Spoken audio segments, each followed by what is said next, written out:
طلبتك يا الله غناتك عن حرامك حلال، عوج الليالي تعد لها مع أيامها، من ما نشوف من أحداث تفوق الخيال، حتى المشايخ تصيح وعجزت أقرامها، ما عاد نلقى الجواب ليا طرحنا السؤال، وانغابت الروس قلنا الروس من لامها، ونفوسنا من جهلها صابها الاحتلال، والذنب من خلفها والموت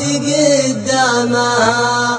والناس لا عشت معها بين روح وتعال،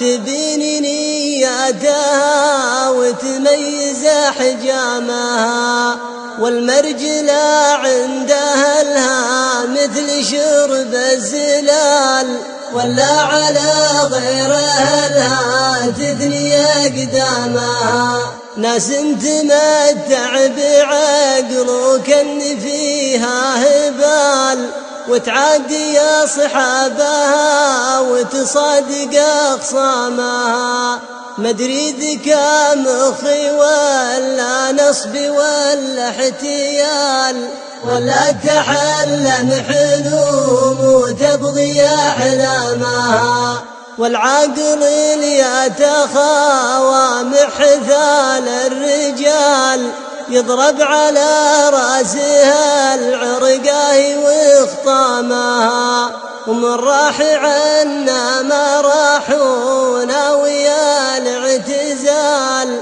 ما راح بغداد يوم طاح صدامها، وكل على ما يبي يمشي يشد الرحال، ويلحها بالعصا ما كفاه درهامها، وكل يجي له مواقف من ظروف الليال، لا تخلق عقولي خلق الله على أجسامها، ونور القمر لو كمل تاليه يرجع هلال، ولا فيه عزة للأم ماكود بإسلامها، ويفنون كل الأوادم والبقال الجلال، سبحانك الله يفولها وفي ختامها، سبحانك الله